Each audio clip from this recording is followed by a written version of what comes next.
بسم اللہ الرحمن الرحیم۔ فرمان مصطفیٰ صلی اللہ علیہ وسلم، جنت کی راہ آسان۔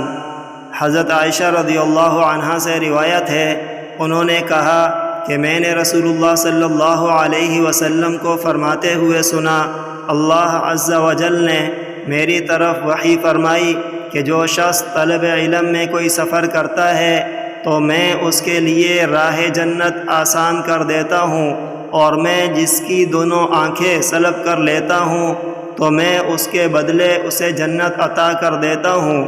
علم میں زیادت عبادت میں زیادت سے بہتر ہے، اور دین کی اصل تقوی ہے۔ ان اللہ عز وجل اوحى الی انه من سلك مسلكا في طلب العلم سهلت له طريق الجنة، ومن سلبت كريمتيه أثبته عليهما الجنة، وفضل في علم خير من فضل في عبادة، وملاك الدين الورع۔